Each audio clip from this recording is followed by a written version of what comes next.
Answer বিদ্রোহ যদি দমন করতেই হয় সেটা সেনাবাহিনী করতে পারত।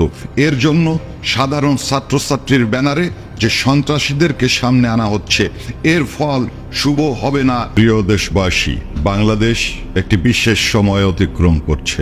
দেশরত্ন শেখ হাসিনাকে বল প্রয়োগে দেশ থেকে বাধ্য করার পর থেকে বাংলাদেশ আওয়ামী লীগের 2-1 করে নেতাকর্মীকে একের পর এক কোর্টে হাজির করার নামে বিচারের নামে প্রহসন চলছে।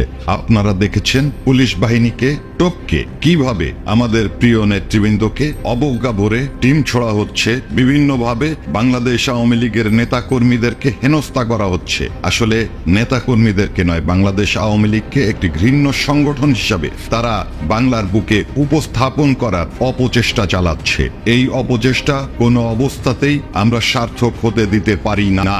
আজকে যারা স্বাধীনতার কথা বলে বিভিন্নভাবে শিক্ষকদের অবমাননা, জাতীয় নেতৃবৃন্দকে অবমাননা করে বিভিন্নভাবে যে ধৃষ্টতা দেখাচ্ছে, আমরা এর তীব্র প্রতিবাদ এবং নিন্দা জানাই। আপনারা লক্ষ্য করেছেন আনসারের যে আন্দোলন তারা করেছে, সেটার মধ্যে তারা লীগকে খুঁজে পায়, রিকশাওয়ালাদের মধ্যে তারা আওয়ামী লীগকে খুঁজে পায়, তারা খুঁজে পায় যে কোনো আন্দোলন যেখানেই হচ্ছে সেখানেই তারা বাংলাদেশ আওয়ামী লীগকে দেখতে পায়। আওয়ামী লীগকে তো এভাবে খুঁজলে পাওয়া যাবে না। বাংলাদেশ আওয়ামী লীগ আমাদের প্রিয় নেত্রীর ডাকে আমরা সবাই একত্রিত হওয়ার জন্য আমরা সংগঠিত আছি, আমরা সংগঠিত হব।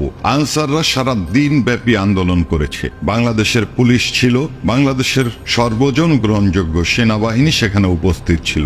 সেই জায়গায় কেন ছাত্রদেরকে ডেকে আনা হলো? কেন সেখানে ছাত্রদের সাথে আনসারদের গন্ডগোল তৈরি করা হলো?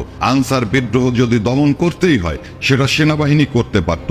এর জন্য সাধারণ ছাত্রছাত্রীর ব্যানারে যে সন্ত্রাসীদেরকে সামনে আনা হচ্ছে, এর ফল শুভ হবে না, শুভ হতে পারে না। 5 তারিখের পর থেকে বাংলাদেশ আওয়ামী লীগের নেতাকর্মীদেরকে একের পর এক হত্যা করে চলেছে। গাজী গ্রুপের 117 জনকে গতকালও তারা পুড়িয়ে মেরেছে। এই অবস্থা চলতে পারে না, এই অবস্থা আমরা চলতে দেব না। বাংলাদেশের মুক্তিযোদ্ধা যারা জীবিত আছেন, দেশের এই ক্রান্তি লগ্নে আপনাদেরকে সমাজ সংস্কারে এগিয়ে আসতে হবে, তা না হলে দেশটা জাহান্নামে চলে যাবে। আপনারা মুক্তিযোদ্ধা জনতা একতাবদ্ধ হয়ে দেশ জাতিকে আজকে এই ষড়যন্ত্রকারীর হাত থেকে বাঁচানোর জন্য তীব্র আন্দোলন গড়ে তুলবেন। দেশবাসীকে ঐক্যবদ্ধ হওয়ার জন্য অনুরোধ জানাচ্ছি। জয় বাংলা, জয় বঙ্গবন্ধু।